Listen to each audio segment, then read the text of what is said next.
സൗമ്യ, മറ്റൊരു കാര്യം ചോദിക്കാനുള്ളത്, കുറച്ച് വർഷങ്ങളായിട്ടുള്ള മലയാളത്തിലെ ഒരു സ്വകാര്യ FM ചാനലിന്റെ സോങ് മഴയത്തും വെയിലത്തും എന്ന് പറഞ്ഞു കൊടുക്കുന്ന ഗാനത്തിന് പിന്നിലുള്ളതും സൗമ്യയുടെ ശബ്ദം തന്നെയാണ്.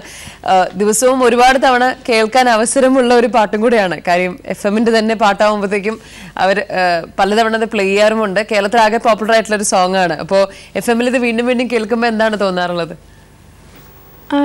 എക്സൈറ്റ്മെന്റ്, മറിച്ചൊന്നും പറയാനില്ല. ഓരോ തവണയും നമ്മൾ യാത്ര ചെയ്യുമ്പോഴൊക്കെ നമ്മൾ ചിലപ്പോൾ ഭയങ്കര ടയേർഡൊക്കെ ആയിട്ടൊക്കെ ആയിരിക്കും ബസ്സിലൊക്കെ ഇരിക്കുക. അപ്പോൾ പെട്ടെന്ന് എൻ്റെ പാട്ട് വരുമ്പോൾ നമ്മൾ അറിയാതെ ഒന്ന് ചാടി എണീറ്റൊന്ന് രണ്ടുപേരോടൊക്കെ പറയണം എന്നൊക്കെ ഇങ്ങനെ തോന്നും. സോ ബട്ട് ഞാൻ കൺട്രോൾ ചെയ്യും എന്നെ. സൗമ്യ, അപ്പൊ ഈ ഒരു പ്രശ്നം തന്നെ, കാര്യം സാധാരണ പാട്ടുകളൊക്കെ ആണെങ്കിൽ നമുക്കിപ്പം അറിയാൻ പറ്റും ആരാണ് പാടിയതെന്നുള്ളത്. ഒന്നെങ്കിൽ FM-ൽ തന്നെയാണെങ്കിലും പറയും, അല്ലെങ്കിൽ ഇപ്പൊ യൂട്യൂബിലോ നെറ്റിലോ ഒക്കെ കയറി നോക്കി അറിയാൻ പറ്റും. പക്ഷെ ഈ സോങ് വളരെ പോപ്പുലർ ആണെങ്കിൽ പോലും എനിക്ക് തോന്നുന്നു ഒരു പക്ഷെ നല്ലൊരു വിഭാഗം ഈ പാട്ട് കേട്ടിട്ടുള്ളവർക്ക് അറിയില്ലാവില്ല ഇത് സൗമ്യ തന്നെയാണ് പാടിയതെന്ന്. അപ്പോൾ അതിനകത്തൊക്കെ വിഷമം തോന്നാറുണ്ടോ? ഇല്ല, വിഷമം തോന്നാറില്ല. പക്ഷെ ബിക്കോസ് നമുക്ക് ബ്ലെയിം ചെയ്യാൻ പറ്റില്ല. അപ്പോൾ എത്ര, ഞാൻ പറഞ്ഞ പോലെ എത്ര സിംഗേഴ്സ് ആണുള്ളത്, അതിൽ ഓരോരുത്തരും ഓരോ പാട്ട് പാടിയ സിംഗേഴ്സ് ആരാണെന്ന് അറിയണം എന്നുള്ള നമ്മൾ ഈ ചെറിയ കാലയളവ്, ഞാനിപ്പോൾ പാടി തുടങ്ങിയിട്ടല്ലേ ഉള്ളൂ. സോ ഇപ്പം തന്നെ എനിക്ക് എല്ലാവരും എന്നെ അറിയണം, റെക്കഗ്നേഷൻ കിട്ടണം എന്നൊക്കെ പറയുമ്പോൾ അത് ഒരു അഹങ്കാരമാണ്, വെറുതെ ഒരു പാഴായ ഒരു അഹങ്കാരമാണ് നമ്മൾ അങ്ങനെ ആലോചിക്കുമ്പോൾ. ഒപ്പം പക്ഷെ പാട്ട് ഇഷ്ടപ്പെടുക എന്ന് പറയുമ്പോൾ യെസ്, അതിൽ സന്തോഷം ഉണ്ടാവും. അല്ല, ഞാൻ ജനറലി അല്ല ചോദിച്ചത്. ഞാൻ ഈ ഒരു പെർട്ടിക്കുലർ ഈ FM-ന്റെ ആ ഒരു പാട്ടിനെ കുറിച്ച് സംസാരിച്ചത്. കാര്യം മഴയത്തും വെയിലത്തും എന്നുള്ള ആ ഒരു പാട്ട് എല്ലാവർക്കും അറിയാമെങ്കിൽ പോലും ഒരുപക്ഷെ പലർക്കും അറിയില്ലായിരിക്കും അത് സൗമ്യയാണ് പാടിയതെന്നുള്ളത്. അപ്പൊ ആ ഒരു പാട്ട് ഇത്രയും പോപ്പുലറുമാണ്, പലർക്കും അറിയില്ല എന്നുള്ള ആ ഒരു പെർട്ടിക്കുലർ സോങ്ങിന്റെ കാര്യമാണ് ഞാൻ കൂടുതലായി ഉദ്ദേശിച്ചത്. ചിലപ്പോ ഉണ്ട്, വരാറുണ്ട്. സൗമ്യ, ഞാൻ ഇടയ്ക്ക് നേരത്തെ സൂചിപ്പിക്കേണ്ട, ഇപ്പൊ പല പാട്ടുകാരും ഈ ഒരു തലമുറയിലുള്ളവർ ടെലിവിഷൻ ഷോസിലൂടെയും കൂടുതൽ റിയാലിറ്റി ഷോസിലൂടെയൊക്കെയാണ് വരുന്നത്. അപ്പൊ എന്തുകൊണ്ടാണ് സൗമ്യ അങ്ങനെ ഒരു ആ ഒരു വേദി ഒന്ന് ട്രൈ ചെയ്യാതിരുന്നത്?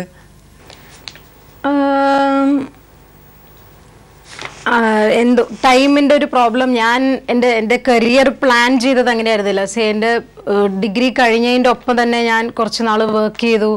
പിന്നെ അതിനുശേഷം ഫുൾ ടൈം MBA-ക്ക് ചേർന്നു. സോ സമയത്തിൻ്റെ ആ ഒരു ഇതുകൊണ്ട് എനിക്ക് ഒപ്പം തന്നെ പഠിത്തവും പിന്നെ റിയാലിറ്റി ഷോ ഒക്കെ നമ്മളുടെ ഫുൾ ടൈം ഡെഡിക്കേഷൻ ആവശ്യമുള്ള മേഖലയാണ്. നമ്മൾ ഒരു 3, 4, 5, 6 മാസം അല്ലെങ്കിൽ 1 year തന്നെ നമ്മൾ ഫുള്ളി ഡെഡിക്കേറ്റഡ് ഒക്കെ ആയിരിക്കണം. അപ്പോൾ അതിനുള്ളൊരു സമയം അനുവദിച്ചില്ല എന്ന് വേണമെങ്കിൽ പറയാം. സൗമ്യ സിനിമയിൽ ആദ്യമായി പാടിയ അറബിക്കഥയിലെ താനേ പാടും, ആ ഒരു ഗാനം കൂടി ഒന്ന് പാടാമോ? തീർച്ചയായും.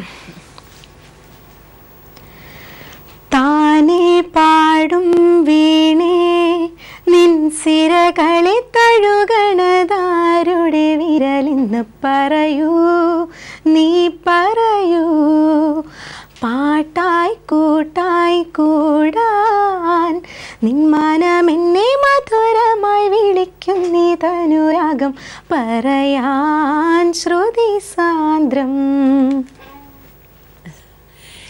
എന്തു മുതലാണ് പാട്ടിനോടുള്ള താല്പര്യമൊക്കെ തുടങ്ങിയത്? ചെറുപ്പത്തിലെ പാട്ട് പഠിച്ചു തുടങ്ങിയിരുന്നോ? എങ്ങനെയാണ് മ്യൂസിക് തന്നെ തിരഞ്ഞെടുക്കണം ഒരു പ്രധാന വഴിയായി എന്നൊക്കെ തോന്നിയത് ഏത് സമയത്തായിരുന്നു? ചെറുതിലെ കേൾക്കുമായിരുന്നു പാട്ടുകൾ. ബിക്കോസ് എൻ്റെ വീട്ടിൽ അമ്മയും ചേച്ചിയും ഫുൾ ടൈം പാടുമായിരുന്നു. ചേച്ചി നന്നായി പാടുമായിരുന്നു. ചേച്ചി കർണാട്ടിക് മ്യൂസിക് നന്നായിട്ട് പഠിച്ചിട്ടുണ്ട്. അപ്പോൾ വീട്ടിൽ പക്ഷെ സീരിയസ് ആയിരുന്നില്ല, ഞാൻ ഇരുന്ന് പഠിക്കുമായിരുന്നില്ല.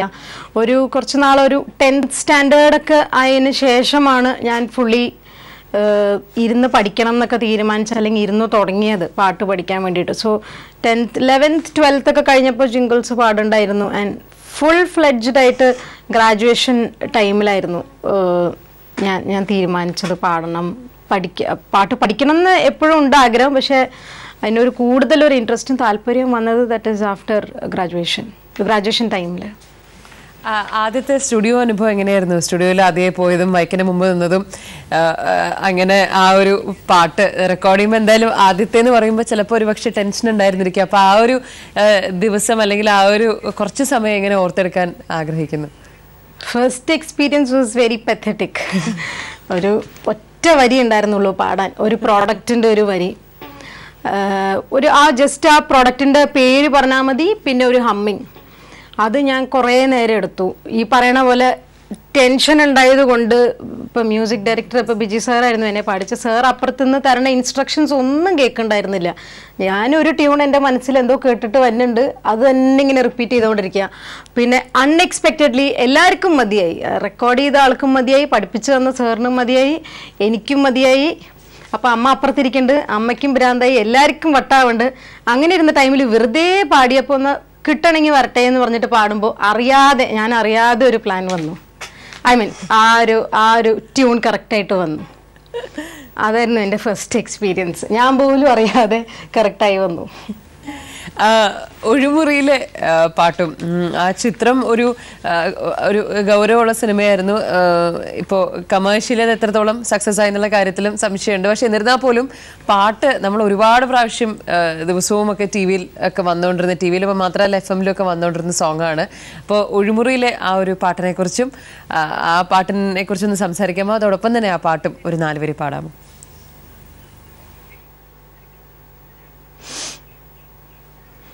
തീർച്ചയായും. ഒരു വളരെ മനോഹരമായ സിനിമയാണ്. എല്ലാ ആർട്ടിസ്റ്റും, അവരെയൊന്നും പറ്റിയിട്ടൊന്നും പറയാനൊന്നും ഞാൻ വളർന്നിട്ടില്ല, എവിടെ എത്തിയിട്ടില്ല. എന്നാലും എല്ലാ ആർട്ടിസ്റ്റും വളരെ പ്രഗത്ഭരാണ്. മധുപാൽ സാറുടെ ഡയറക്ഷനിലുള്ള മൂവിയാണ്. അതിൽ ഈ പറയണ പോലെ റിപ്പീറ്റഡ്ലി എനിക്ക് മെയിനായിട്ട് ആൾക്കാരോട് പറയുമ്പോൾ ആൾക്കാർ കേട്ടിട്ടുണ്ടെന്ന് ഒരു ഉറപ്പ് പറയുന്ന ഒരു പാട്ടായിരുന്നു വാക്കിനുള്ളിലെ എന്ന് പറഞ്ഞ സോങ്. റിപ്പീറ്റഡ്ലി ചാനൽസിൽ, അത് എല്ലാ ചാനലും മാക്സിമം അതിലെല്ലാത്തിലും ഇട്ടിട്ടുണ്ടായിരുന്നു. സോ വാക്കിനുള്ളിലെ ഞാനും യാസിനുമാണ് കൂടെ പാടിയിട്ടുള്ളത്. ആ പാട്ട് പാടാം. വാക്കിനുള്ളിലെ വിങ്ങും മൗനമേ, പാഴ്ക്കിനാവ് നീ ദൂരെ മായുമോ, നേർത്ത ശ്വാസമായി വീശും സ്നേഹമേ, കോർത്തനാദമായി ചുണ്ടിൽ തങ്ങുമോ. പെട്ടെന്ന് നിർത്തിയ പോലെ തോന്നിപ്പോ ഞാൻ കുറച്ചുകൂടെയൊക്കെ പാടും എന്ന് കരുതി ഇങ്ങനെ കേട്ടിരിക്കുകയായിരുന്നു. എനിക്കും വളരെ ഇഷ്ടമുള്ളൊരു സോങ്ങാണത്.